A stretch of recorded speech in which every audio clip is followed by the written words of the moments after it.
And we are live. What's going on, Geeks and Gamers? Oh, and I'm supposed to do this. God damn it.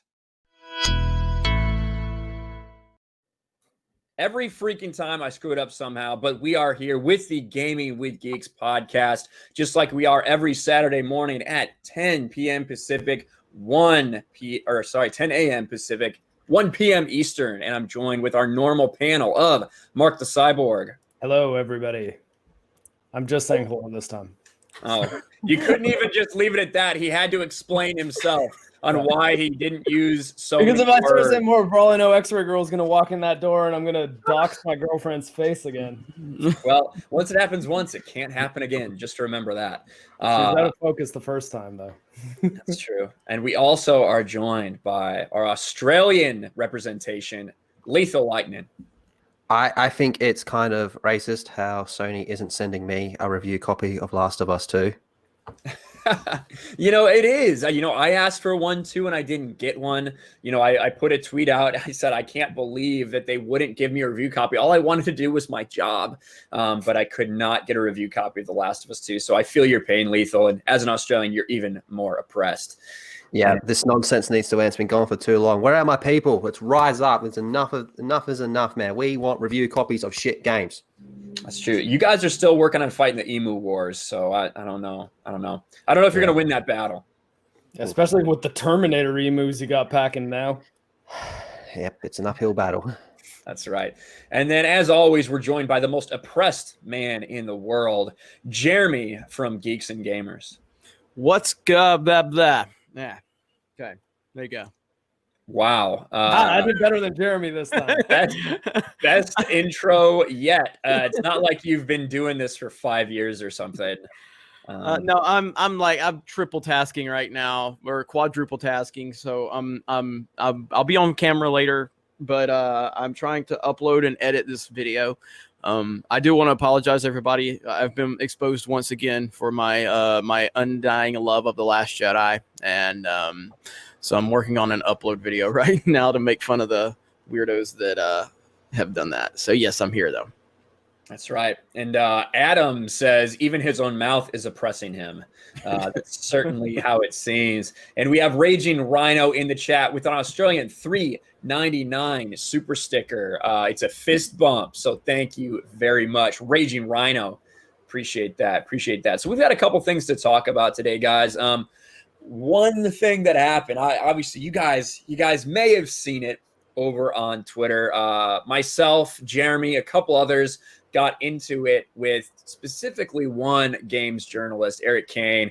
And it all arose from Forbes, specifically at Forbes, Paul Tassi and Eric Cain talking about how they didn't get a review copy of The Last of Us Part 2, or how they didn't get access to a review code, which is very strange. It's something that usually happens for them. And they were kind of out there saying, it's really weird. Wish we could get a review copy. Just want to do my job and do a review. Guess I'll have to buy it when it comes out, just like everybody else.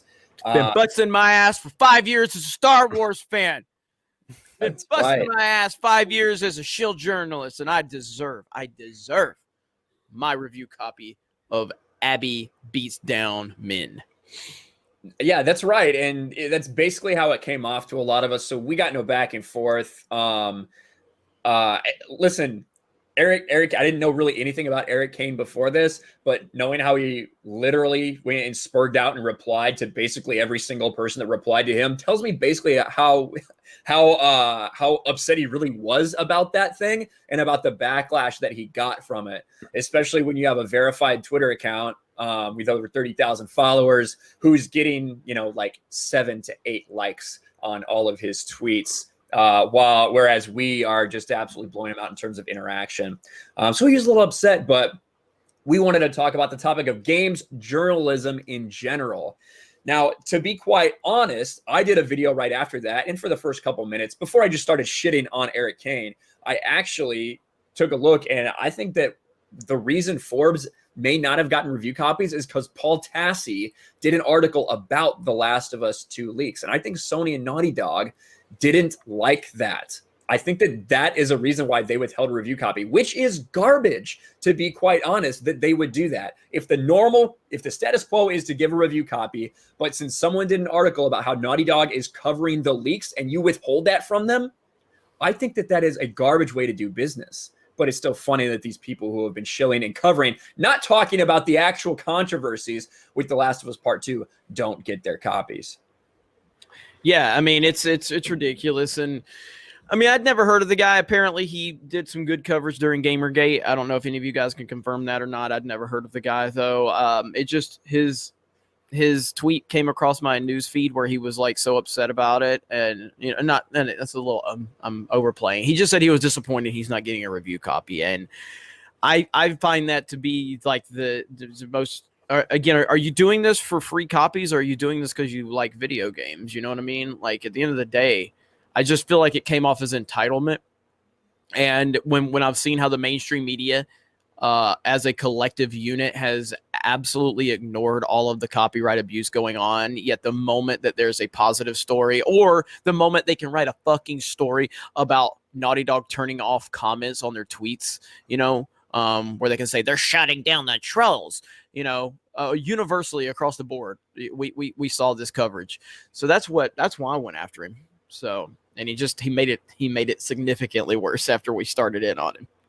Yeah, I found it really strange that he was kind of acting like he had no idea about the copyright stuff, and that there's no way that he possibly could have known what was going on with Sony DMCAing everybody, because he's never on YouTube and never checks any of that stuff. And I'm like, well, but you're clearly on Twitter, and people were talking about it there also. It's not like you have to be on YouTube watching YouTubers' videos about being struck in order to know that there was shady stuff going on with The Last of Us 2 leaks.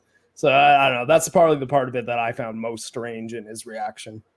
Yeah, I agree. I'm pretty much with Jeremy on this one, but like Mark said, there's no way he could have not known, at least to some extent, what was going on. But there's always this constant narrative going around there about gamers' entitlement, don't you guys have phones, that type of stuff. But we actually saw a proper case of entitlement. What world do we live in where people complain about not getting a free video game? God forbid you have to go down to the store or buy it online with your own money like everyone else. God forbid that. And most of these people, they get review copies for free, and that guarantees a good review. Gaming journalism is a meme, and a pretty bad meme at best. But this Eric guy, his responses, you got to admit, it was a few hours of fun. He was replying to everyone about everything, and typical game journalists, man, they're a joke. And I thought this guy was no different. I can't confirm that he did any good coverage. I can tell you that all the coverage I've seen from him and anything I thought was very typical of someone like him. But how could you not know that there's issues with Naughty Dog? I mean, for fuck's sakes, they DMCA'd Sony by accident. How could you not know? And that's one of the things, right? And I'll get this super chat real quick from Mara Jade Shadow for $4.99. I, for one, am also peeved. No free copy for me either. I played the Whammon card and everything. Thank you, Mara. Women playing games, lol. Exactly. But the thing is, it's one of two things. Either he knows about it and is, lying, or maybe even the scarier part, they are so insulated. They are so in the bubble of this access journalism where they only follow each other and only talk to each other that they don't even know that he had literally never heard of it. I don't know which one's worse, to be quite honest, to just be lying about it or to be so ignorant because of the bubble they're in. Yeah, I mean, that's bad. Yeah, exactly. I mean, so many things was none of his response did anything to help his case. None of them.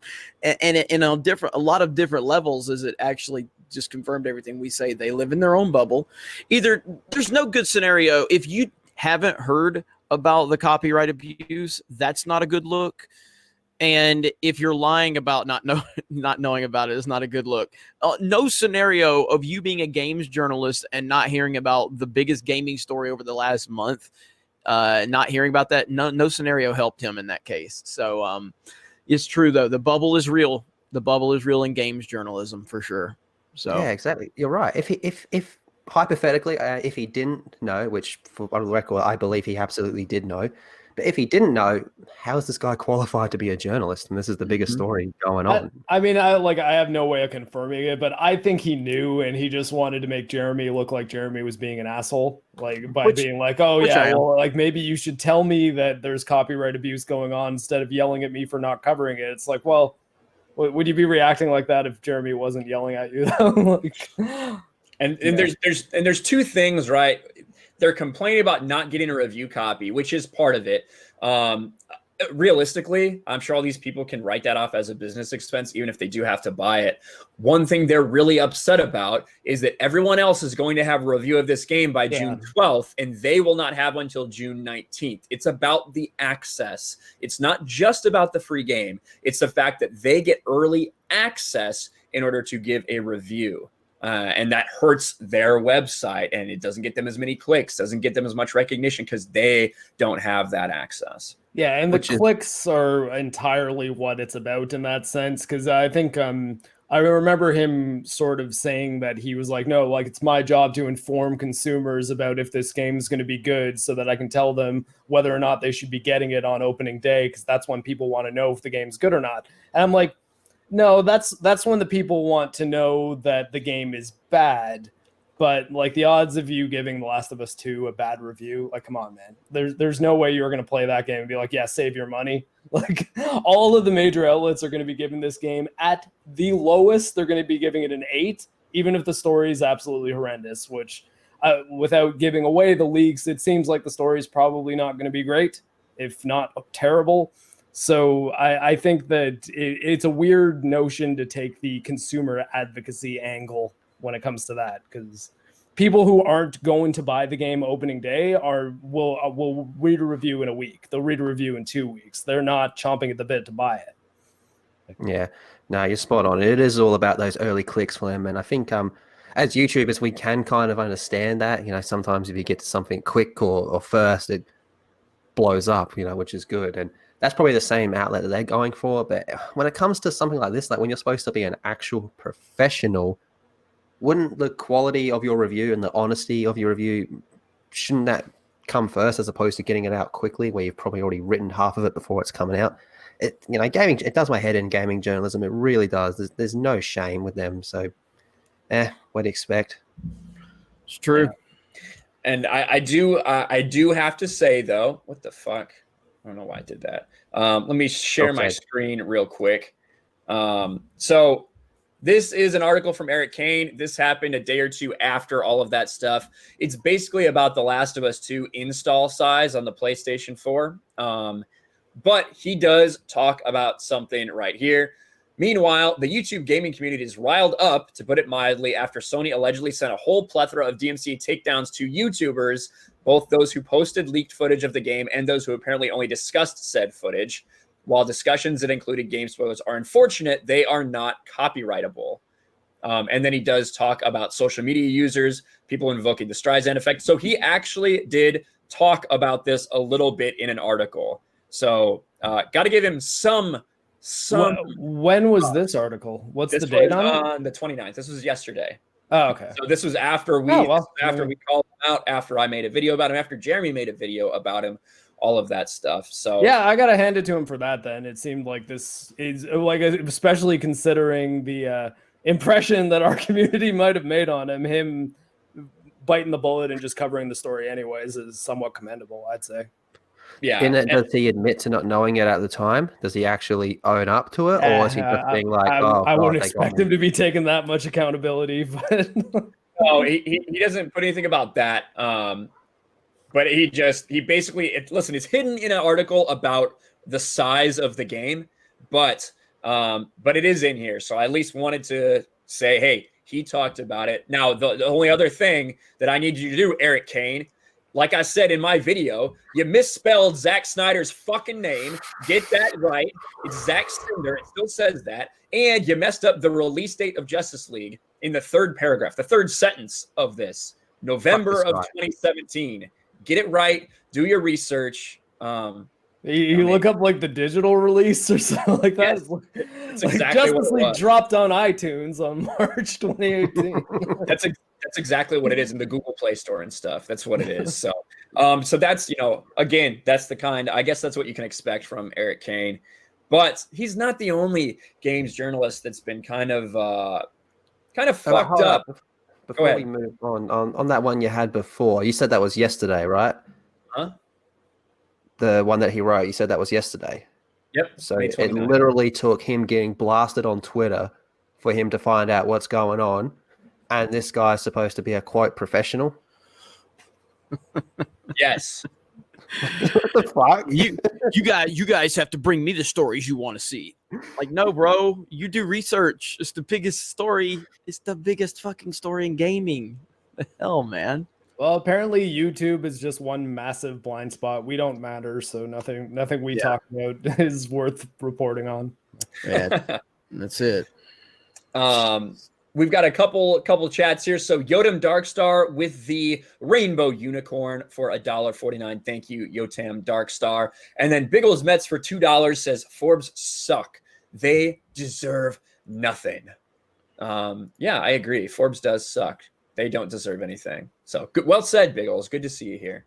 And then we also have a super chat that just came in from Smooth Jam California for £5. If you ever talk to, quote, professional game critics, make sure you never tell them they play games for a living. Nothing pisses them off more than that. There you go. They don't just play them. They also review them. But now the whole job, man, the whole job is like you literally are playing video games for a living. That's pretty cool, you know what I mean? And then to carry on and cry and complain, it's like you don't get a review copy. Oh, God forbid. Are you telling me that butchers get given meat to cut up for free? No, they buy it. Like, these people are crazy. They're just so entitled. They think because they write on a crap website that no one reads that they're entitled to get something that over here costs $100 Australian. They're expecting to get that for free. These people are a joke. God dang. Why you guys don't have your money is worth so little? It's so strange.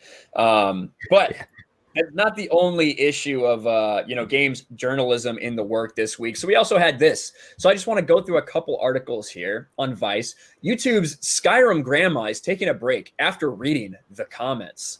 What does PC Games say? Skyrim Grandma takes time off for her health after negative YouTube comments.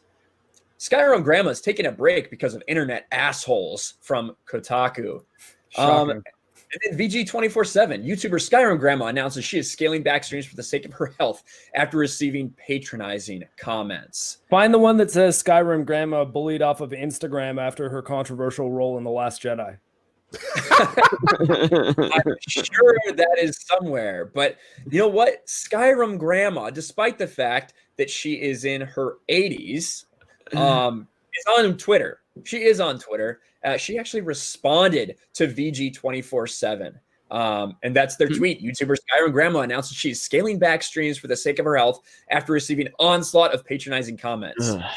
She responds. She has 70,000 followers. What the hell? Steeg follows her. Steeg Kenobi. VG247, I don't know who you are or where you get your ideas from, but there was no onslaught of patronizing comments. But yes, I'm scaling back my videos due to health. Most people on my channel are very nice. I do wish you would delete this so it would go away. Yeah, boom. Skyrim Grandma is one of the most wholesome characters on the internet. No one's bullying Skyrim Grandma. No. People, man. Pathetic. There's going to be one or two people in every comment section that have something to say. That's the same way it is for any person on the internet. But she put out this vlog post, I guess, detailing that she was going to be stepping back from her streaming and upload schedule. Because guess what? She's a fucking grandma. She's old. Like, she can't stream every day like Lethal can, because Lethal's 14 years old. He has plenty of energy. 1, 2, 3, 4, 5. Oh, yeah, you got a point. Yeah. So, Skyrim Grandma absolutely blows these guys out. And what did they do? Do they delete it like she requests? No. All they do is add an addendum all the way at the very end that says, hey, since publishing, she put out this tweet that said we're fucked up. God, I hate games good on them journalists. for posting that, I guess. They're such vultures, hey. Like they're not even below the level of manipulating an 80-year-old grandmother. Yeah. Like, that's just trash, man. And of course you have the typical people taking this and spinning it, saying, "Oh, if you're a woman, you understand what Skyrim Grandma goes through because every woman's received this kind of thing, gaming online." I'm sure Lethal is a part of that onslaught, though. Oh, absolutely. No, women, like, to be real, I think women kind of get treated better in gaming. Like, whip out Halo 3, turn your character into a female, and watch all the other, and go into a custom game and watch everybody give you sniper rifles and rocket launchers and stuff like that. Switch back to a dude, they're going to slit your throat. So, X-Ray Girl. My goal is by the time X-Ray Girl's 80, I'm gonna get her playing a Bethesda RPG. By the time she's 80 is probably when Elder Scrolls 6 is gonna come out. Yeah. Thanks for fucking ruining my joke, bro. God. I was on my way there. I was just slow about it. All right. But yeah, it's just you see the same types that take advantage of this to spin their narrative anyway, especially about gamers. Whenever it's about gamers or these trolls on the internet, everyone wants to, all these games journalists want to put their opinion out there, even if it's forced upon someone who doesn't have theirs. Yes, a lot of people talking about Skyrim Grandma this week, and people like tons of YouTubers ran with this too. I saw like Legacy Killer made a video about it. I saw a lot of people made videos about her being bullied, and it all turns out that that's just completely wrong. But of course, one article does it, and then every other we see it with Star Wars, we see it with DC and stuff like that too, but every other mainstream outlet just copy pastes whatever that initial report was. And that's how it works now. Yeah. I mean, I honestly just, man, imagine that. Imagine you're again, quote, professional gaming journalist, and you probably don't know about the whole Naughty Dog situation, but you don't blink twice when it comes to taking an 80-year-old grandmother's words and twisting them around so that your article looks a little bit more clickable. Scumbags, man, a lot of these people. How do they have these jobs? How did they get them in the first place? It's the mainstream. That's all they hire people that aren't interested in actually giving good takes on things. They're interested in having people that'll follow the narrative. This is why people like us will never work for the mainstream. Not that we ever would want to. You know, we're going to do just fine building our own website. But yeah, I mean, they're not looking for people like us. They're not looking for people that actually want to have a take, that actually play video games out of passion and interest and love for them. They're looking for people that they can hire that might have enough knowledge to know how to turn a system on. And then they go, okay, well, we've got to go after the toxicity of the fandom and shit. You know, that's all they care about. Local helps too. That's why a lot of those people live in San Francisco in like an apartment with 6 people living in it, because they know that they can be close to like the IGN offices and get a job there. And, you know, So write a couple of nice magazine, and then it's like, oh, you want to write something about how gamers are toxic? Great, come to Kotaku. Yep, Yeah. exactly. That's what we're all about. And then you get dunked on by an 80-year-old lady. What's more embarrassing, getting wrecked by an 80-year-old lady or manipulating an 80-year-old lady's words? Getting wrecked, for sure. Getting wrecked. Crow Fu with the $20 super chat. Thank you so much, Crow Fu. I don't pre-order games or even get excited for them anymore due to a risk of them pandering to those who don't even buy them. They add politics that no one wants and alienates over half the fan base. I wait for user reviews. And I think that's the way more people are going lately, for sure. But there's no doubt that still these mainstream review sites do have an impact on people that buy the games, because they're so big. They're so big, and they come up in all the search results and everything when you were looking for reviews. But thank you so much, Crowfu, for that super chat. And then we also had another instance, IGN. This is a quick one. Mark, talk a little bit about IGN's re-review of Overwatch. Yeah, so after Overwatch came out in 2016, and after 4 years, it has been re-reviewed. Granted, it's like more of a live service game, so it does get updates and balance changes and stuff. They hired a guy who is a self-professed major Overwatch fan who has repeatedly written articles over the past few years about how Overwatch is his favorite game. And he, shockingly enough, gave Overwatch a 10 out of 10. So it's one of those things like, okay, well, of course, that's what that guy thinks, but is he going to make any kind of qualitative argument about why it's better than, say, Counter-Strike Go as like a competitive shooter, when like most of the Overwatch community is like constantly up in arms about every time they make a fix to the balance changes, it throws the whole game out of whack and makes it so that certain characters become overpowered, certain characters that were useful before become useless. It's never been a perfect game. It's never been a masterpiece. It's always been a fun shooter that's pretty easy to get into. But I don't know. It was one of those things that just seemed like a real fluff piece. Like, feel free to go over to IGN and read it if you want, but you wouldn't be missing much if you skipped it. Richard Lewis has a good video on it, though. I recommend watching his on YouTube. All right, nice. Space On says you are toxicity segmented. Thank you. Thank you. The four horsemen of toxicity. So, us. I like that too. We're the most toxic people on the internet, clearly. There you go. We found the new name for the Gaming with Geeks podcast right there.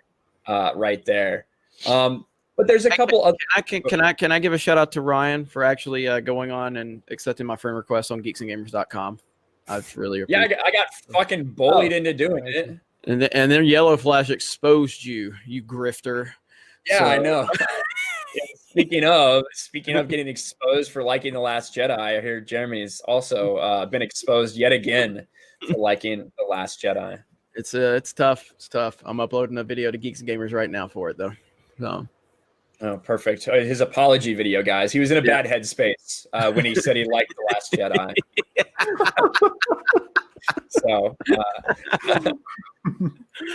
Krista says Ryan didn't send me I don't know how to fucking send friend requests. I just got one from Jeremy, and he gave me negative points in order to peer pressure me to do it. So I don't know exactly what's going on. Barrett Wallace is simply put Ryan greater than Jeremy. Truth. But we've got a couple. Is there a Geeks and Gamers app? No, there's not. But the plan is, once we do get the website officially launched, I am considering doing some type of maybe a crowdfunding to get an app down the road, something like that. We'll see. A lot of people are asking about an app, so but not yet. Not yet. Just have to use your browser. Which you can use the browser on the phone. I'm pretty sure Jay has been testing it like that, making sure it's boomer proof. So if Jay can figure out how to use it, it should be good. But we've got a couple other things to talk about as far as gaming goes this week. So we were here when we watched the Ghost of Tsushima demo. A lot of excitement. One thing we forgot to note in our Last of Us 2, watch party when they did the State of Play, there's almost twice the amount of people watching the Ghost of Tsushima State of Play than there was the Last of Us Part 2, which I thought is interesting. They had about 180,000, where Last of Us 2 had about 90,000. But we all really liked what we saw from Ghost of Tsushima. And it sounds like there's a lot of people that are worried that this game might be too hard for them. Which is just becoming a trend that's more and more common. I feel like, I don't know if it's actually a trend with gamers in the gaming community, or whether it is based on maybe games journalists kind of pushing a narrative. Maybe that's why we hear about it so much. But I heard a lot of people talking about how they're worried that Ghost of Tsushima could be too hard and they don't want to grind through something like that. Jeez. It's because they got to finish the game in order to review it. And these people are so worried about getting their game in advance, but they're actually trash at playing a game, and they got to play an easy game in order to get through it so they can review it. So when a game actually has a bit of difficulty to it, which I think most people kind of enjoy, you don't just want to walk through a game being too easy. It puts them in a predicament where they go, well, they can't finish it because it's too hard. Like, everything about these people, and telling you, it's a meme. All about it. It's all a meme. I used to think gaming journalism was a tragedy, and then I realized it was a comedy. Well, and it seems like they always go back, and I know Quartering did a video, a couple people did a video on this. A lot of people take it back. They're like, oh, it's like Dark Souls 2. It's just like too hard. You know what I mean? And that seems to be like the one everyone goes back to. And I feel like listen, there's difficulty levels in basically every single game. They're there for a reason. They're there for you to adjust it to. I don't know when the last time I played a game that wasn't, like maybe just like a game like Rocket League or a multiplayer online thing that didn't have a difficulty button for the campaign. If it's too hard for you, turn the difficulty down. And if the easy is too hard for you, then go to the doctor because you're probably retarded. Like if you can't finish a game on easy mode, there's something wrong with you. What do you think, Mark? I think that they don't even necessarily need to have an easy mode if the developers don't want to put one in. I mean, that's sort of like going back to it's just like Dark Souls argument. Like saying that a game like Ghost of Tsushima that does have difficulty modes is like Dark Souls, it proves to me that you've not played Dark Souls, because part of the whole thing with the From Software games, so not just Dark Souls, but Bloodborne and Sekiro, is that if you have finished one of those games, you have finished it on the difficulty. There's no way to like calm things down and make it so that things are easier. I guess you could argue that some loadouts and character builds in Dark Souls make it a bit easier, but ultimately the challenge of the enemies and the hazards and the levels that you have to navigate remains the same. But a well-designed difficult game is designed in a way that it's a challenge that you can overcome if you work at it. And some games have that as the reason why you would want to play the game. So if you're like, oh man, I don't like having a game that's that challenging that I have to really learn the mechanics of and invest in, I just want to sit back, unplug my brain and get through a story. It's like, cool, but then From Software games are not for you. Like you should not play Sekiro because that's not going to be the kind of game you'd be interested in. With Ghost of Tsushima, I almost think that people are like, oh, Sekiro is a game about like a ninja samurai guy in feudal Japan, and so is Ghost of Tsushima, and apparently it's going to have difficult combat, so it's going to be the same thing. It's just like Sekiro. And then the developers at Sucker Punch are like, no, actually, like there's an easy mode. You can just play it on easy if you want. Then they're like, yeah, well, still, it shouldn't be that hard. And it's like, what? What are you even arguing now? You wanted an easy mode? It's got one. Play it on that if you don't want to play it on a difficulty that requires actual practice and dedication. But some people do, right? Yeah. When it's always tough because sometimes you can be on either side of this fence. There's the if you don't like it, don't buy it, right? Which is, a lot of times we hear that from developers that push these kind of identity politics or things like that into a game. And now we're saying, all right, the developers made this game to be played at a certain difficulty. If you don't like it, get good or don't buy it, kind of thing. So it is, it is an interesting conversation from that perspective, to be sure. Well, today's gamers have been dumbed down to most games are very easy, comparatively speaking. Not all, but absolutely, yeah. But like, I remember. I mean, going back, I play games that I played when I was younger, like Ninja Turtles, the first Ninja Turtles game, that game was fucking Battletoads, the damn Star Wars games on the Super Nintendo. Star Wars is probably the most difficult game I've ever played. The fucking sandcrawler level. That's like the first one. And I go back and play, and I used to play them very good, and I go back and play them these days, and it's just like, it's crazy. I remember a few years ago, like Donkey Kong Tropical Freeze came out for the Wii U, and it was like people were going crazy because of how hard it was. And by today's standards, it is very hard. It's a very hard game, but not by the standards of back in the day. And so I just feel like it's this. It represents the culture we live in. A lot of soft little bitches that want everything handed to them. They don't want to work for it. That's really what it comes down to. Yeah, I think Dark Side Droids in the chat, Charmin soft, and that's damn true. That's damn true. Yep. And listen, any of you guys that have watched me play video games know that I'm not. I'm pretty average when it comes to that. When it comes to video games, but it's the idea that you have to work at something that to be rewarded for it. I think everyone kind of understands that a little bit. Maybe we're just losing that in our society in general. The fact that everything should be easy, everything should be kind of handed to you. And, we experienced this. Lethal reminded us before the stream today that we heard similar things from game journalists about this for Final Fantasy VII.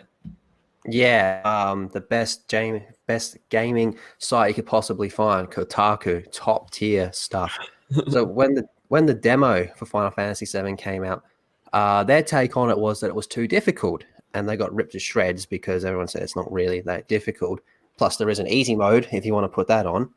And then when the full game came out, they put out an article talking about how the game was too easy, but it was hilarious because in the article he talks about how he was playing it through on the normal mode, whatever, grinding through it, got to a certain point that he thought was too hard. So then he turned it down to easy mode, got past the part he was stuck at, and then kept it on easy mode through the remainder of the game, and then complained about how he burned through the last 2 hours of the game with no challenge whatsoever. I don't get these people. Oh God! Like that. And listen, I'll be honest, I bought Final Fantasy VII and I played it for like the first 2 days. And I don't know if I've picked it up since. It's just not really my style, I suppose. But that first battle, it's a grind, but it's not hard. Like, it's not hard. It's not hard. It just takes time. That's all. Yeah, it really does. It is a grind to defeat that for sure. But is this the spider that was in the demo? Spider robot? Yeah, okay. Yep. It really wasn't that hard. Like, maybe not really. It takes a bit of concentration. You can't like unplug your brain and just tap X to succeed. But like, I don't know. I didn't have any difficulty with it, and yeah, that's true. Yeah, but you're not a gaming journalist. I mean, I sort of am. I review games for this site. Don't put that. Don't put that on yourself, Mark. I'm somewhere in between just a normal gamer and a gaming journalist. Don't use the J word. The hunky chunky funky monkey is here for £5. Says, can I be cheeky and ask you guys to retweet the video pinned to my Twitter at hunkychunky1? It's to raise awareness of Ehlers-Danlos syndrome. Right on. You absolutely can be cheeky. I will go and check that out. If you tag me in a comment below it, I can find it easier as well. But thank you so much for the super chat, and thanks for raising awareness for that. Hunky chunky funky monkey, appreciate that.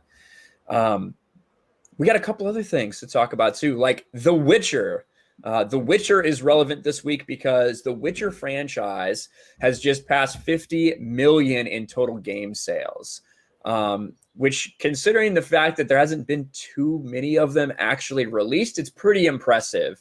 It's pretty impressive, especially when you compare things like, Mortal Kombat that has around like, I think 65 million sold. And you think how many Mortal Kombats have there been? At least 11, right? 11, yeah. Yeah. So more if you count the anthologies.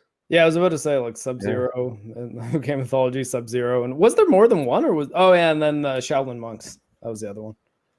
Yeah. So Witcher passed 50 million in sales. And to think that around this time last year, it was around 40 million, less than 40 million. But due to the success of the Witcher Netflix series, I'm sure that had a big part of it. And also the fact that these games are just really, really good from CD Projekt Red. It's past 50 million. Maybe even going to pass a Nintendo game soon, Jeremy. Can you believe that? I mean, that's a huge number. And it's, I mean, I'm trying to pull the database up right now to look at some of the games with some of the big time totals, all time totals. Right now, So for instance, Mario has sold $650 million. Sorry, 650 million copies.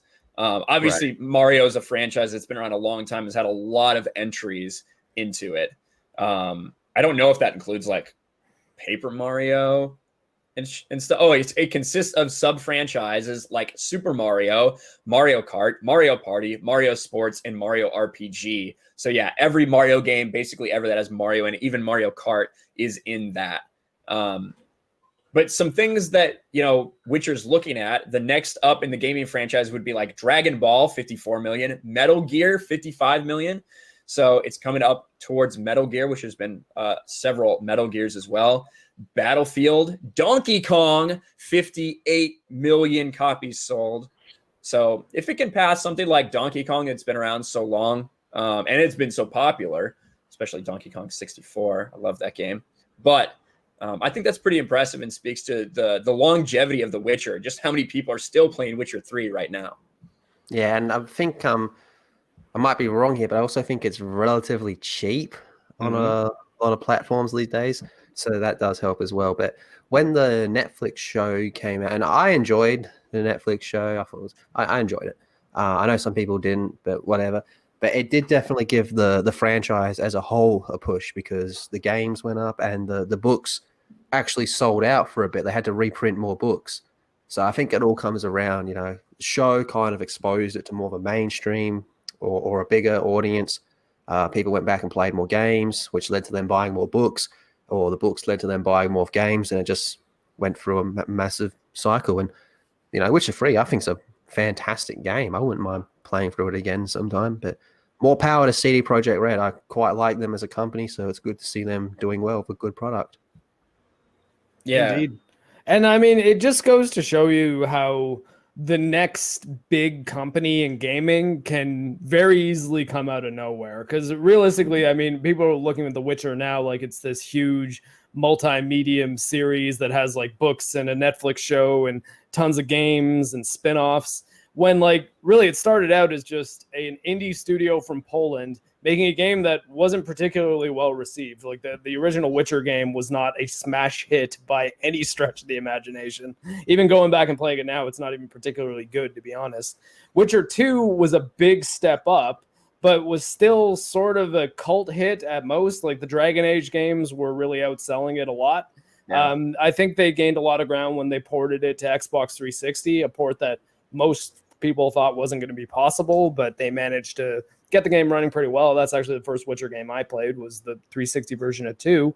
And then they just come out of nowhere with Witcher 3 and make what is arguably like the best open world RPG that's ever been made. And if it's not, that like it would be difficult to make the argument for what is then, because Witcher 3 is just so well written, so expansive. There's so much to do. And I would say that as long as you're playing the game running at a decent frame rate, because of course I got to mention that the combat's actually really amazing too, which if you played it on console, you may not agree with me with, but that's why you should play it on PC. Also, GOG is having their summer sale right now, and that would probably be the best place to buy it too. Yeah, I think it's $5 on Steam, and I know GOG is like it's like 95% off on a lot of titles and stuff right now. So yeah, for sure you can check it out there. Yeah, no, I think, I think that you can't really compare, comparing game sales is you can't really compare them directly. There's so many different variables. So if you compare Witcher to Halo, I mean, Witcher is multi-plat, Halo kind of, that's generally been console exclusive. Uncharted, console exclusive, so it's in isolation is how you have to look at it. But 50 million is a huge number no matter how you look at it, and that's huge. But it's just you can't really make those comparisons per se, because like I said, God of War is one of my favorite franchises, but sales wise it's not going to come close to 100 million units moved or anything like that. So like Titanfall, my heart is broken that Titanfall didn't sell better. And look, if all 212 of you could just at least go buy Titanfall right now, it's like $3 right now, probably go buy it. Okay. We need to support Titanfall 3. It's got to happen. But that's the thing that's you can't really compare these things, much like you can't compare worldwide box office numbers, because different movies open in different territories at different times. And what I mean about like opening weekend and stuff, but in isolation, it's a huge number. Even if you do buy Titanfall 2, though, still watch the video that I'm going to be putting up on it next week, because yes, I've worked very hard on it. And Mark, am I crazy? Multiplayer matches. Am I crazy for calling it the most underrated game of all time? There would be an argument for it for sure. I would almost say less so underrated, because most people that have played the game speak very highly of it. Mm-hmm. It's the most undeservedly poorly selling game of all time, because way more people should have bought that game than did, and it's a shame, because it's a fantastic game. Yeah, it is. And I'm going to talk about it every podcast. I'm just going to talk about Titanfall 2. We need to do a Titanfall 2 stream very soon. Yeah, we'll see. We'll see. Yeah, I agree. I like Titanfall 2 as well. I still haven't played the campaign because I just haven't played it. Ryan, get on your damn Twitch channel and play the fucking campaign. Finish it on master difficulty this week. Dude, you'll love it. You'll love it. All right, play on hard though. Don't play on master. Master was fine, but it was wouldn't even frustrating. I'll put it on games journalist level. Crowfu for $5.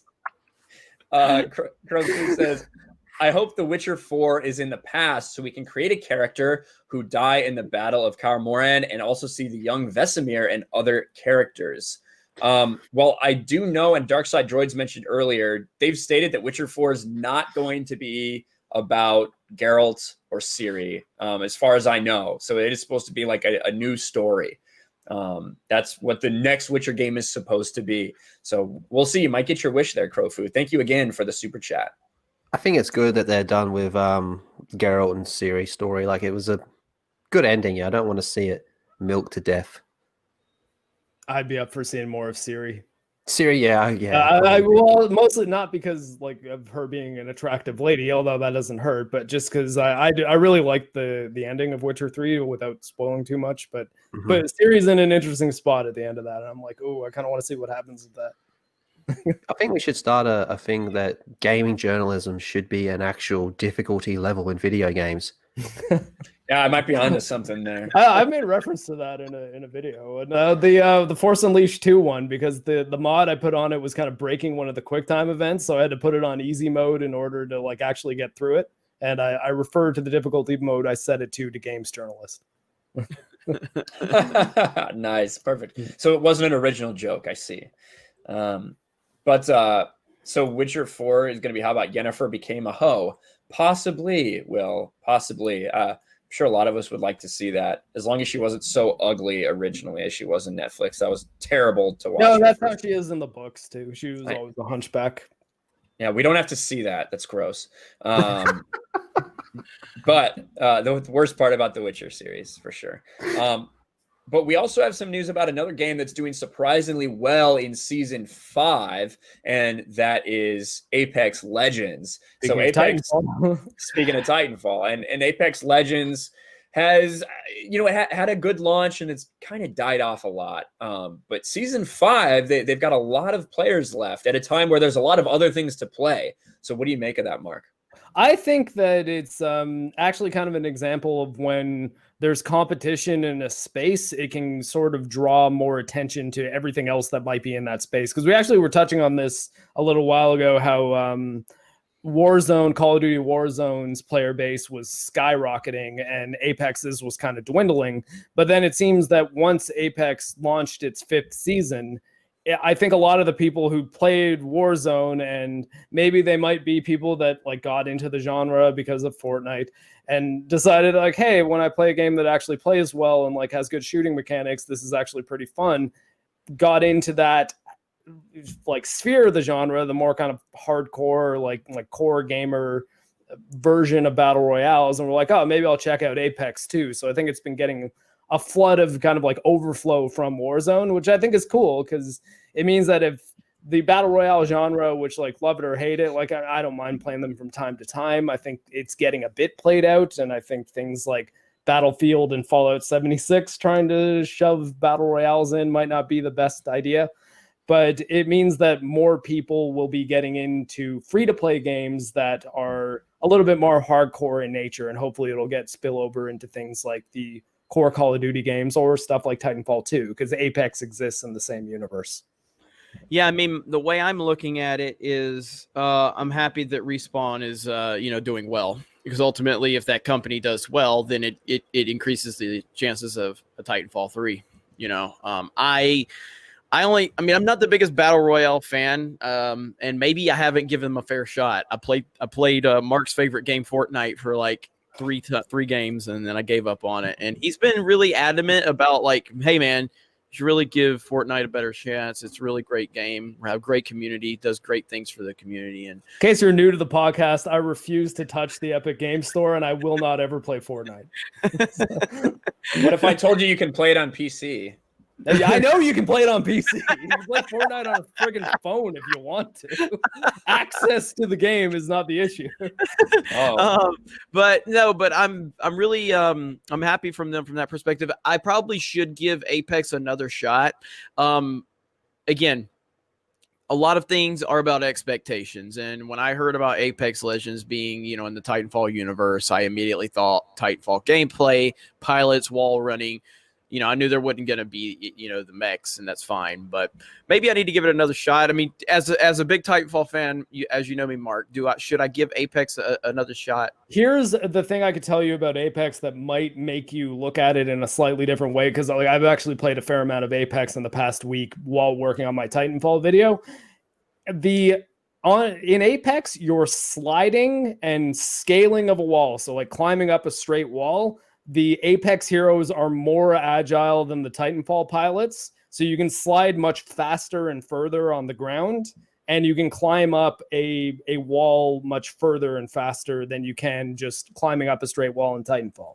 The only thing you're really missing out on is the wall running and double jumping, and ultimately there's not tons of walls that would provide good positions to do that anyways. So I think if you look at the mobility slightly different, understand that it is a different game with similar mechanics and not just the exact same mechanics of Titanfall 2, then you might end up enjoying it more than you did the first time you tried it. I think also now that you've got some experience with Warzone, you might have a bit of a better footing on how you should approach the gameplay from a conceptual standpoint. That's true. That's a good point. But ultimately, even if I'm not into the game itself, I'm just happy that it's doing well. I do love Respawn. I think they're a fantastic developer.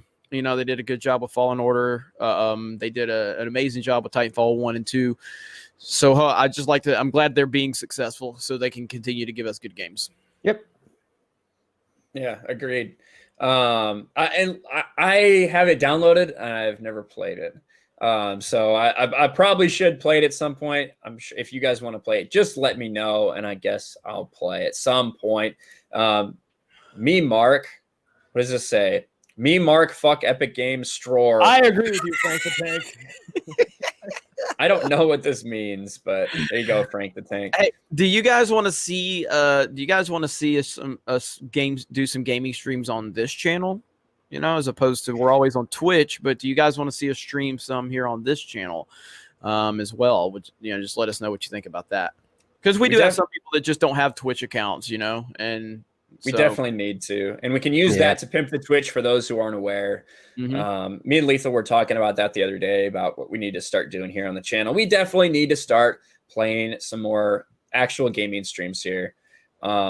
Eric Maldonado Jr. is asking about Nintendo news. Is there any Nintendo news, Jeremy, other than the Metroid Prime? Not really. Nothing going on, worth talking about right now. Just a couple of little minor stuff. Hit 80 hours in Animal Crossing. That's my only Nintendo news. Did she beat the game yet? I don't think you can beat Animal Crossing, can you? Isn't it just you keep playing? That was a sarcastic question from Ryan. So.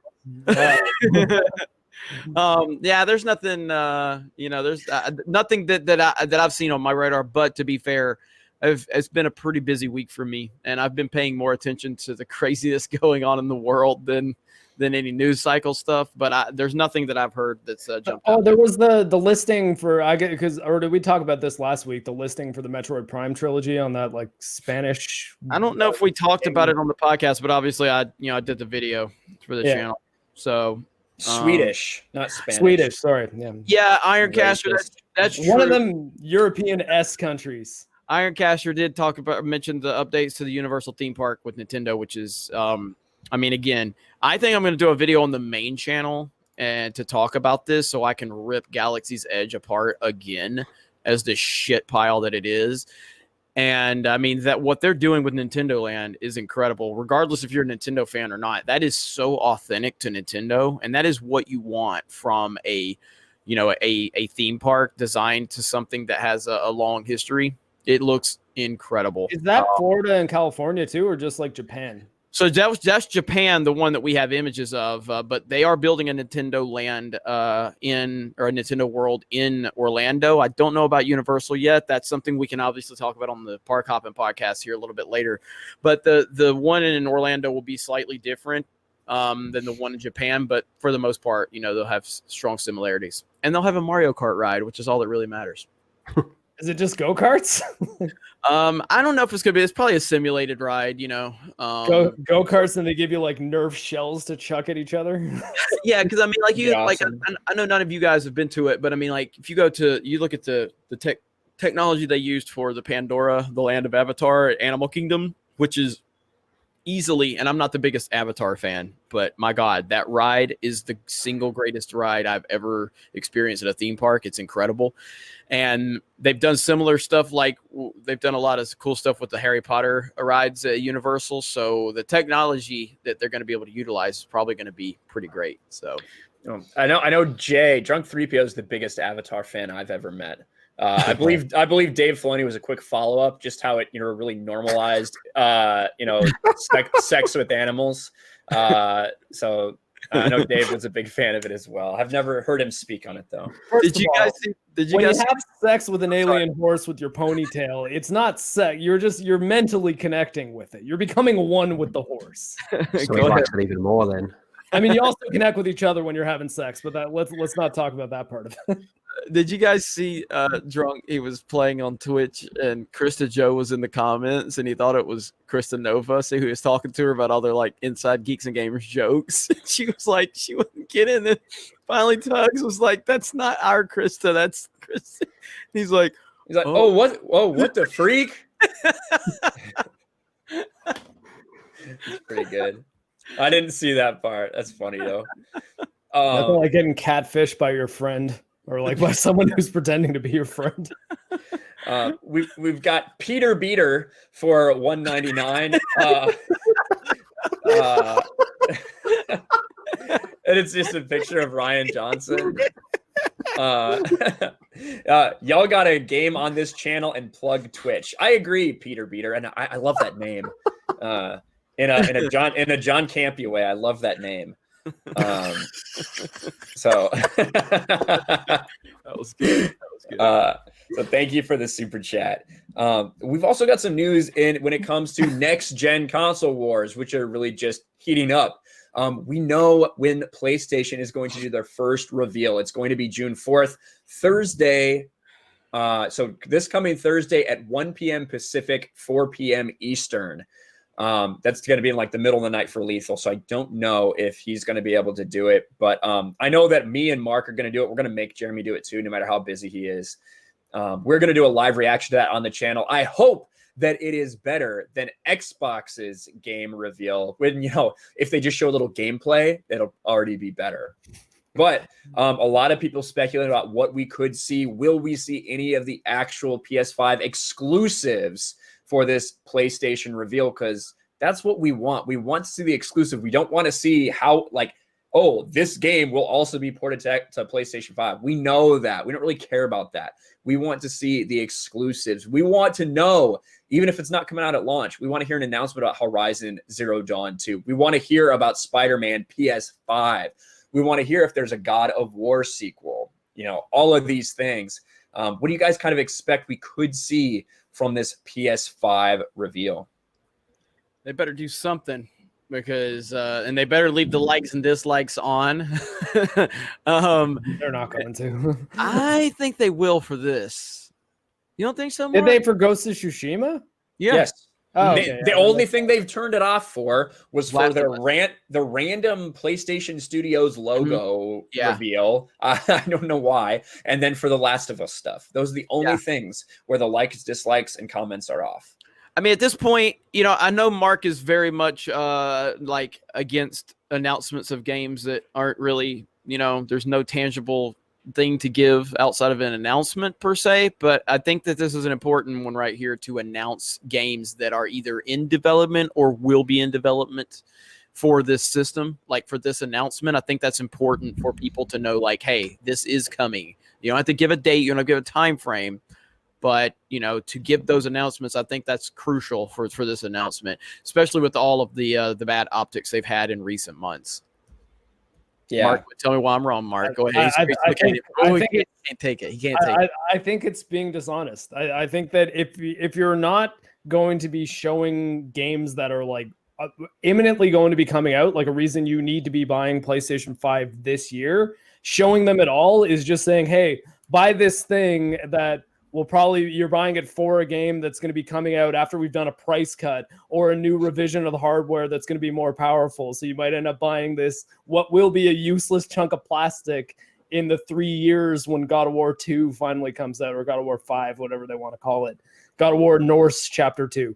But I just think that if Horizon Zero Dawn 2 is probably pretty likely. I wouldn't be showing anything from a game that is any more than a year out. So if we're talking about a game that isn't going to be coming out November 2021, like that holiday, then if you're showing that off, you're lying to your customer. You're doing the thing where you're making a PowerPoint presentation, getting an intern to fire something up in Photoshop, and then announcing it like it's a video game that anyone has spent more than 10 minutes working on. Like, I think it's a lie. If you have the intent to work on this game, you're not lying. Obviously, things can change. You're lying about it being something people need to invest in your hardware for now. Because like ultimately, when you're talking about the announcement of a console, you're saying, here's why you need to be buying this machine this holiday season.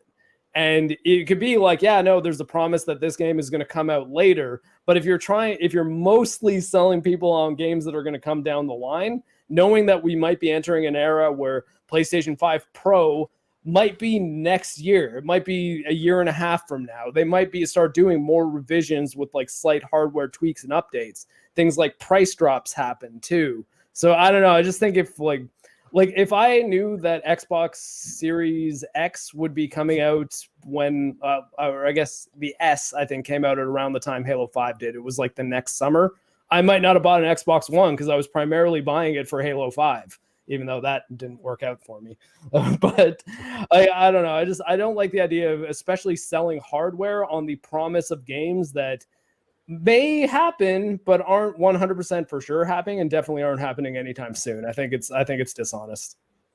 I know what you're saying. I know where you're coming from, Mark. But I do expect to see something like this because they need to sell this. They need to sell the PS5, and we all know the reason that people are going to buy it are the PlayStation exclusives. They can talk about their fucking solid state drives all they want.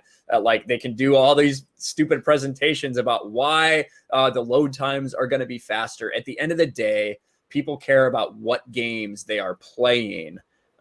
Much more even so than what frame rate they'll be playing it in, to be perfectly honest, in my opinion. I agree with you on that one. I'm buying it. If they show just Bloodborne running at 60 frames a second, day one buy for me. I don't care how much they DMCA me. Yeah, I didn't say cyborgs. I said most people. And I think that most people are like Jeremy, don't give a fuck about frame rate. They care about what game they will be playing. It obviously has to look good, but at the end of the day, they're playing for the game. What do you think about all this, Lethal? I'm with you, Ryan, on this one. But with this actual event, they got to show something, even if it is stuff that's down the line. Because honestly, I think this generation that we're coming into of consoles has been the most, in terms of marketing, I think it's been by far the worst one. Every time either Microsoft or Sony has an opportunity to one up each other, they just make themselves look worse. It's at the point for me where I'm like, well, who's losing the least at the moment? Xbox had a major opportunity with their last one. They just falsely advertised it. But yeah, they ruined that. But if they show if they show Horizon Zero Dawn 2, man, I'll probably shed a tear of happiness. But that's a game that they might actually have, though. Like Horizon Zero Dawn 2, I wouldn't be surprised to see. Even a Spider-Man 2 or a God of War 2. But if they start selling us on, if they show a logo for The Last of Us Part 3, right, get the hell out. Well, that game is maybe going to be out in 4 years.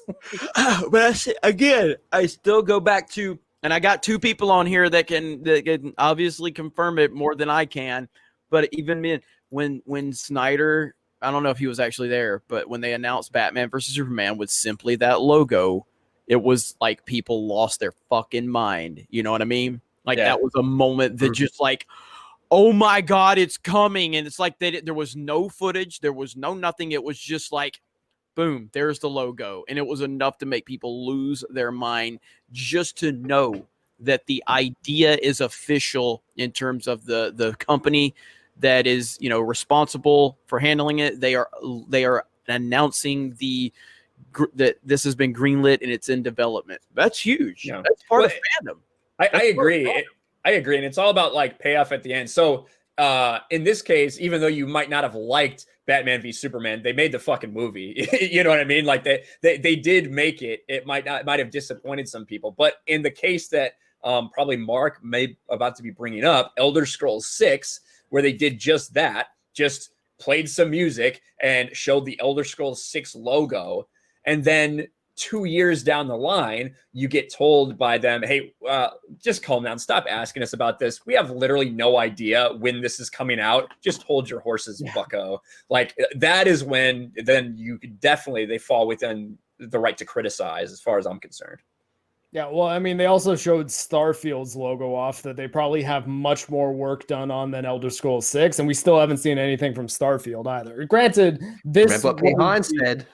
Yeah, well, but I mean, this was probably the E3 that I'm guessing they would have shown at least a little bit of Starfield's gameplay, but I still think that all game announcements, I think I will go as far as to say 100% all of them, show them when you've got a game to show, not a CGI logo or concept or movie that's done by Blur Studios that might look really cool but has nothing at all to do with the actual game that you're going to be making.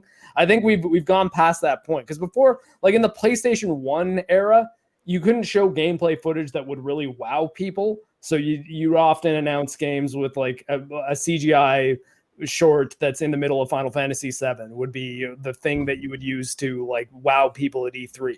Now games look good enough that you can show gameplay or game engine cinematics that look amazing. So I think at any time they do just this is just CGI. We got a studio that isn't even like they make movies. So we gave them some storyboards and told them to make a little thing to announce our game with. I don't know. It seems like a marketing lie to me more than anything else. I think that's just extreme. I mean, like, okay, I'll come on camera. There I am. Okay, I am alive. And I do have a couple of golf games behind me. No subtle jabs at all, nothing going on there. But I mean, okay, I don't care if tomorrow if Nintendo just releases a 10-second video with Super Mario Galaxy 3 font, I'm gonna lose my fucking mind, because I know that they're working on it. I know that the idea has been greenlit. I know that they are working on it. And what if it's 2031 and you haven't seen that game yet? That's an extreme. That's extreme. Then you should be pissed. Yeah, you should be pissed that they lied to you. Yeah. But how often does that happen? Okay, I'll tell you when it happened. It happened with Legend of Zelda Twilight Princess. They showed that clip of Link in the Ocarina art style fighting against that spider thing that was apparently a real-time engine on GameCube hardware. I'm sure lots of people bought a GameCube because of that. And then Twilight Princess launches, and it's like launching as like the Wii version comes out first, and the GameCube port seemed like kind of an afterthought. So like think of all the people that are like, so I should have just waited and bought a Wii then, is what you're saying. Like I see too much stuff like that happening in the industry. Again, did anybody just buy Twilight Princess or a GameCube specifically for Twilight Princess? I don't think so. Like, yeah, there might be a few people here or there, but like you can't say that demo of Link fighting that giant spider that was on GameCube hardware that they said didn't sell one GameCube. I'm just saying. I mean, I just think like if you're buying if you're in a position where you already don't have the console for financial reasons and you ultimately buy a console because of one game announcement, those two scenarios don't really line up. Like, you either don't have the money to buy the console, or you're going to spend money on one game that was announced for a console. But I mean, that goes to then my point that I think consoles hardware in general should not be sold specifically on the strength of the exclusive software coming out on it, but of the strength of what it actually does. Like, why is it a piece of hardware that is set aside from other pieces of hardware? And I think that I guess to tie it back into our like core topic, the thing that came out recently about what Xbox is doing with Series X that I found really interesting is apparently every single original Xbox and 360 game that is currently compatible on Xbox One is going to be upscaled, and even like the frame rate is going to be increased on the hardware end, meaning the developers don't have to go back to their old games and patch it. They will just look better on Xbox Series X than they did on the One, or of course their original hardware, similar to the way that I could fire up a PC game from 2002 and it looks amazing playing it today as if a remaster was done on it, even though no remaster has been done. I've just run it at higher settings. And that's a really cool feature that I think actually I hope PlayStation adopts as well. I'm just not 100% sure they're going to. But for me, I'm more interested in them announcing features like that about hardware than here's a logo for a game we're going to make in 5 years. Yeah. I just don't think there's a right or a wrong way to do it. I mean, again, they just announced Paper Mario out of nowhere, completed, releasing in 2 months. Insane, you know. Perfect. Yeah, no. That's how you should announce games. But that's fine. But what I'm saying is, from a fandom standpoint, you know, you are there. You have to keep your fan base energized. You have to keep people excited. And if you have an idea that has been officially greenlit from a business perspective, that is actively being worked on, then I don't think there's a problem announcing it. Seems like Jeremy's more about the what and the why, whereas Mark's more about the how and the when. Yeah. And I think they're both right, to be honest with you. Yeah. I fall somewhere in the middle with you two. Well, I agree. I don't think it'd be Fence riding Australian bitch. Fence riding Australian. I just don't think your it'll be fucking shocking country has been stealing our ideas since I was in high school. I'm just saying, if it hits 2025 and we haven't seen Metroid Prime 4, don't color me shocked at that point. It's like, no, they announced a PowerPoint slide, not a game. Well, so I get what Mark's saying. I can't think of any one fucking instance where I have bought a game console because of a game announcement that never came out on that. You know what I mean? Like I just can't think of anything. So I get what you're saying, and I agree. If they do that and it is fucking dishonest, then that's bullshit. But I just don't see it as some grand problem, other than just like somebody mentioned it in chat. Like, you just have a lot of people who are sheep to a franchise. So just the fact that it's like, oh hey, The Last of Us Part 2, you're going to have 1 million people that run out there and buy it. So they know that they can bank off that. So I can see from like a marketing perspective, maybe where you want them to be more focused on actually improving things and actually giving people reason to buy it, rather than just, hey, this franchise that you love, no effort, here you go, kind of thing. Well, Yeah, I mean, well, I don't. Yeah, like you said, I personally can't think of any major scenarios this has happened. I can mention a few in the movie business. I can mention that Rian Johnson had a trilogy that it was announced, and I can mention that we still haven't seen it to this day, and I can mention that we're never going to see it because fuck Rian Johnson. But the point is, I don't remember this like on a big scale ever happening in gaming, you know, where it's caused an issue. I feel like Mark StarCraft Ghost, like games disappear all the time, even when they have gameplay demos. Yeah, I mean, like you can bring like Star Wars 1313, you know, we can bring stuff like that this. was canceled. Yeah, That wasn't that it disappeared. Right. That was because of fucking Disney. Yeah. One of my favorite things of all time is Kingdom Hearts, and they showed the logo for Kingdom Hearts 3 about 6 years or something before the game ever came out. But when that logo came up, holy shit, man, my mind like melted. Yeah. Had to wait fucking 6 years. But so that's what I meant. Like, you're kind of both right. Yeah. Well, and Mark did bring up a good part, something I was going to talk about anyway, with the Xbox announcement. One thing that we're really hoping to find out more with this PS5 is, are you going to tell us what it costs? Probably not. Yeah. Are you going to tell us more about the fucking console? I imagine we're going to see it. I can't imagine we won't see it. We'll finally get to see it officially. But then also, is everything going to be reverse compatible? All they've told us so far is that most, or like the big titles for PS4 will immediately be compatible with PS5. But what exactly does that mean? Is there going to be some kind of PlayStation share system like we've heard from Xbox? Or is it actually going to be, I could just take this PS4 disc and put it right in? What are we going to get for as reverse compatibility? Xbox just gave us a great rundown of exactly what their hardware is going to be able to do, and that you are immediately going to be able to have an upgrade on your games just by having an Xbox Series X, which I think is really cool. Yeah, and the important thing there, I guess I'll underscore it again, is that's at the hardware level, meaning that no extra work needs to be done by the developers in order for a game to be enhanced for Series X. It will just run better than it did on the previous hardware, and there's 0 games that are playable on your Xbox One that won't be playable on your Series X. So they're basically saying, like, you could just sell your Xbox One now if you want. And that's, I think, ballsy, because like it's basically saying, yeah, no, like maybe even just get rid of our hardware now, or like sell it on Facebook Marketplace or eBay or to GameStop if you want to get like $6 for your Xbox One.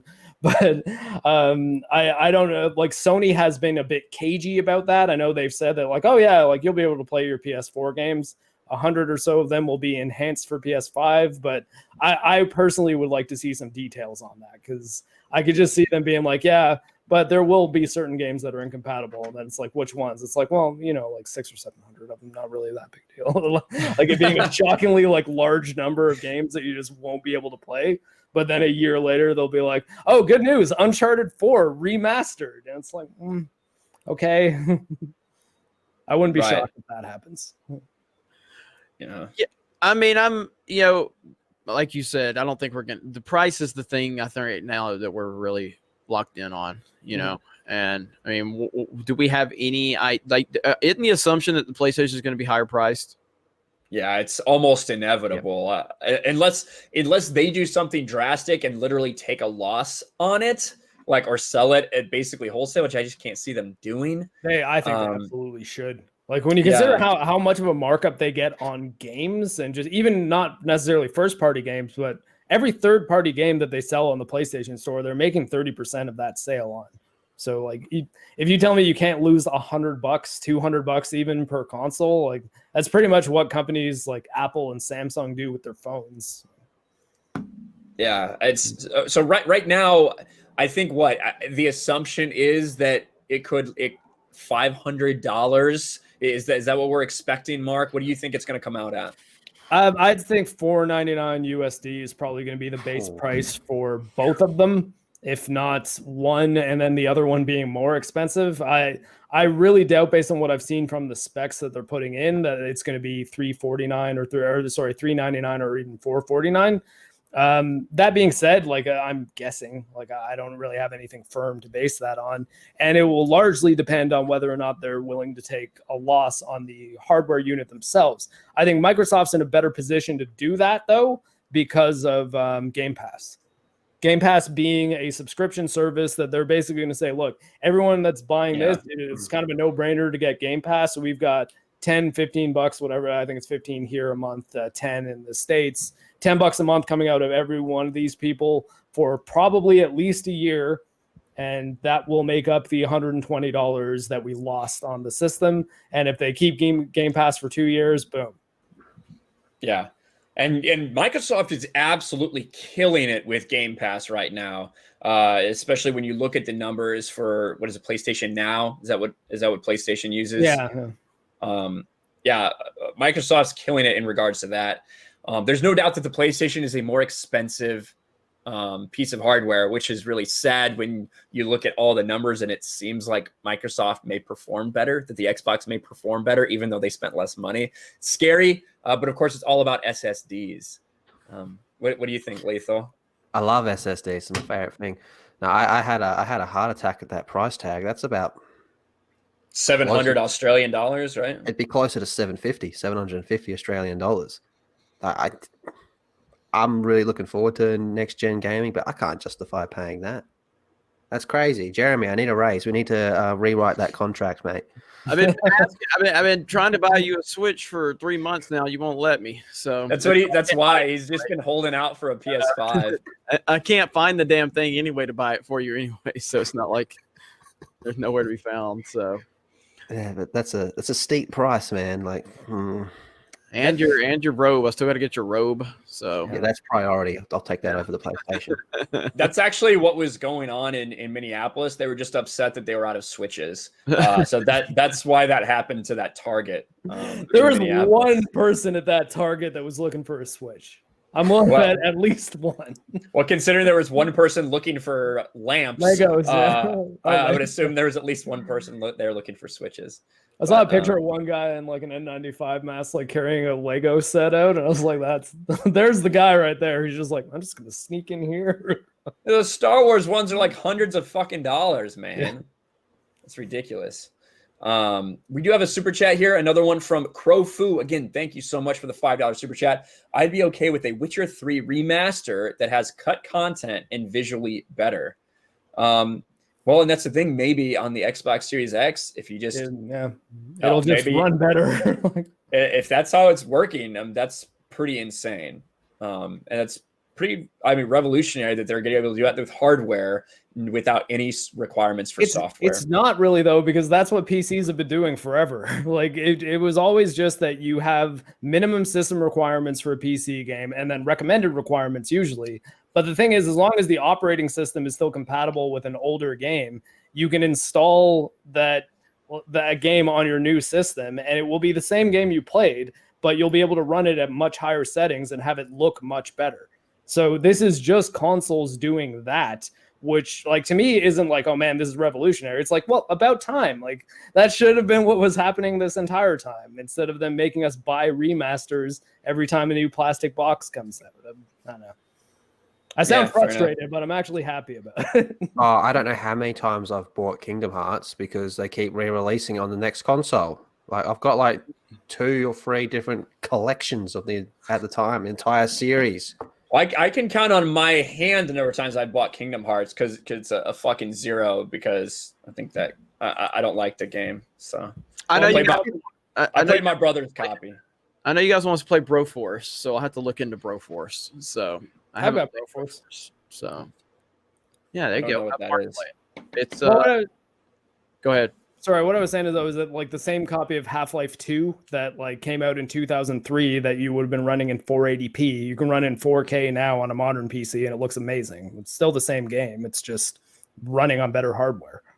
I don't care about 4K. All I care about is frame rate, Mark. I mean, I'm saying like running like a game from 2003, you can run in 4K at a stupid high frame rate because there's not as many bells and whistles going on that are slowing it down. Okay, gotcha. That makes more sense now. Yeah, but that's all as far as the topics we were gonna cover here on the podcast this week. Do you guys have anything, Mark, anything extra you want to talk about before we get to what we are playing?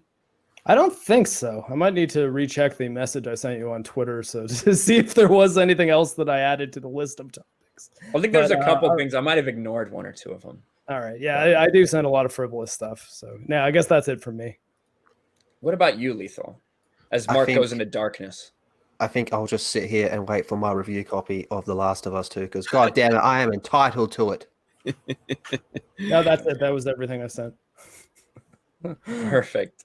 Well, you're going to be waiting a long time, Lethal, for it to get to Australia, and because you don't shill hard enough, I think that might be the problem. What about you, Jeremy? Any random fucking Nintendo FAP stories or something you want to talk about? No, just hoping for Mario Galaxy Remastered, just waiting patiently for the greatest game of the generation to be released remastered. So there you go. You know, I would play Mario 64 if they did Mario. That's coming. If they did Super Mario 64 remastered, you might get me to play that. Yeah, the rumor is it'll be 64, Sunshine, Galaxy, and 3D World. Sunshine was dumb as shit. Fucking spraying things with a hose. The fuck? Great. That's stupid. Probably the weakest 3D Mario, but still a great game. Yeah, well, I wasn't a fan. Surprise, surprise. Do you like anything? Is Galaxy 2 in those? I just fucking said I would play the shit out of Super Mario 64 if they did a remaster. That means that I liked that game. So no, you emphasize on Yuki stuff. Oh, well, I'll play that. But by the way, that other one sucked. I really did not like that. Yeah, he brought up Sunshine. He has to go. He's extra when he's criticizing, and his compliments are cringy.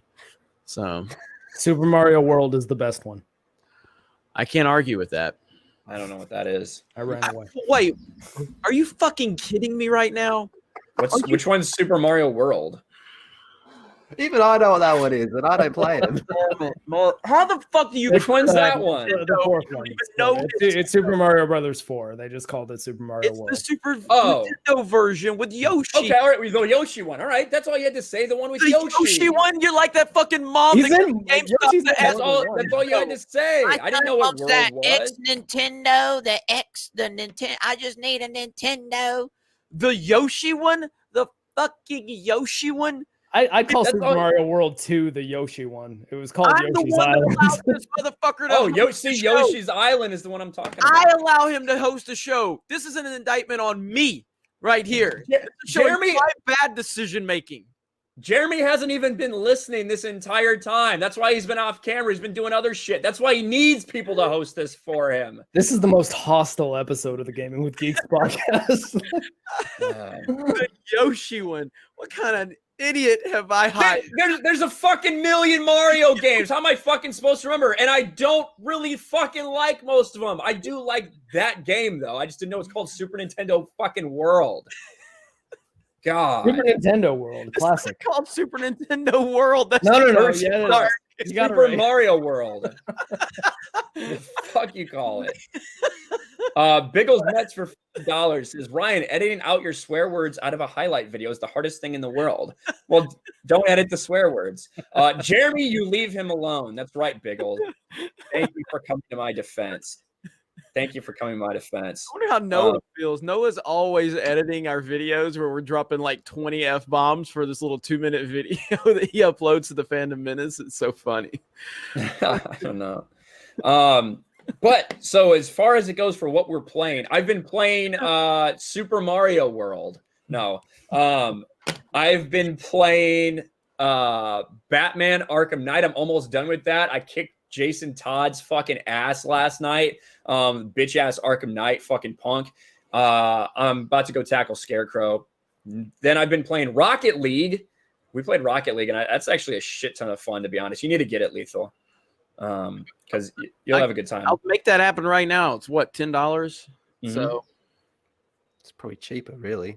Mm-hmm. Yeah, well, it's probably like 40 Australian dollars or something, based on how that works. But yeah, Lethal needs to get that so he can play with us, and a little bit of COD. That's about it. What about you, Mark? I have I finished What weird fucking game have you been playing? I was gonna say Titanfall 2, Jeremy. You know, when like honestly, like the game that you probably say is He's like, here, but yeah, there's a Norwegian independent studio out there that's coming out with a sequel to this little known 1972 game. I'm not done. Yeah.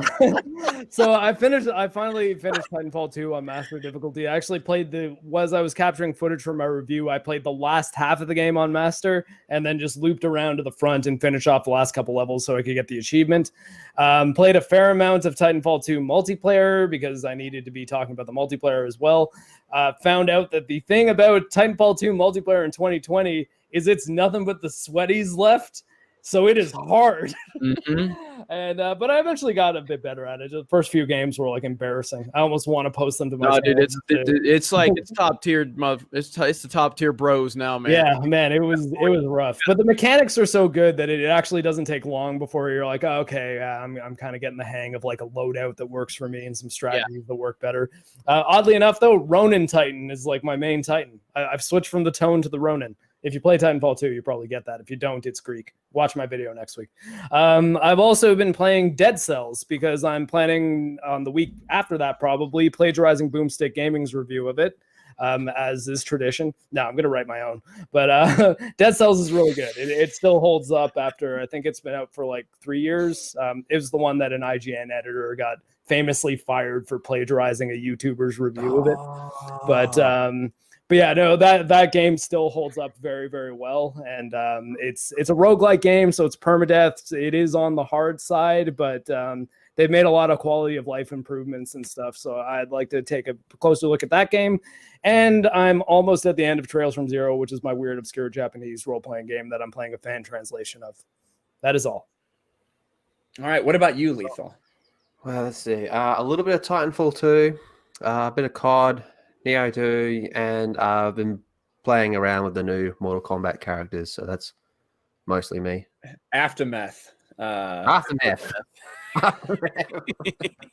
I was at work when all that was happening. I wish I could have seen it in real time, but yeah, aftermath. Conversation. I'm like, what the fuck is going on here? I thought he was making a joke. I thought it was supposed to be like meh, like MEH, and that he was making like an after meh joke, and then I was like, oh, it's meth. No, it was a fuck up. Like, okay, yeah, makes A sense. big one. Aftermath. I just thought he was just sounding it out in Australian. Aftermath. Yeah, use this voice text to title it real quick. Yeah. Good video though. I noticed that I saw that actually Nerdette was super pissed about what they did to Sindel in that story. Me too, actually. I haven't played much of anything. I did play a little bit of Rory McIlroy golf PGA Tour when I put it, because I basically was like, I put everybody's golf in just because I was wanting to really troll. Last of Us, and then I was like, oh, I've got PGA Tour. Let me put that one in, and I played that one a little bit, and then Rocket League. I've been trying to practice Rocket League a little more just because I think we're going to be playing a lot of Rocket League. I mean, Rocket League, if you have not played Rocket League, I have to tell you, it is amazing. Again, it's just fun. It's one of these games, and I do put it like in this kind of Mario Kart level where it's simple idea in theory, but the way that the game is designed and the mechanics, and there's just something about it. They've got a magic touch with this game.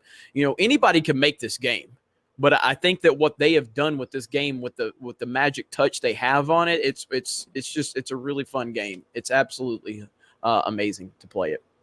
Crossplay too. You can play it on whatever platform you want with all of your friends. The way every game should be going forward, if you ask me. It would be nice. Like, it would be nice if we didn't have to set up the private match thing. But yeah, you can play it cross platform pretty easily. And yeah, I played the first like Rory McIlroy PGA Tour because I used to get like the Tiger Woods one probably every other year. Because I'm obviously a bbig golf fan, a big Tiger Woods fan, but I haven't played since that first Rory game. I heard Tiger Woods is coming back though. That'd be cool. So he's got his comeback now. People love Tiger again, so he's got to come back with a video game, which will be nice. The GOAT. That's right. Tiger's sitting at home watching all the Last of Us leaks, and he's like, "Abby, get the 9-iron." All right, hey, I'm gonna have to go ahead and bounce because I've got to get ready for the Park Hopping live stream. I know you're about to wrap it up, but I got to watch my video to upload to Geeks and Gamers really quick. So I'll see you guys. Jeremy, we're gonna end it. You need to hang around though for the ending. We have a special ending for Jeremy. So speaking of that Park Hopping stream, guys, I'm putting that link in chat. This is the Park Hopping stream that starts in just a little bit right there. So make sure you guys go and do that. And then.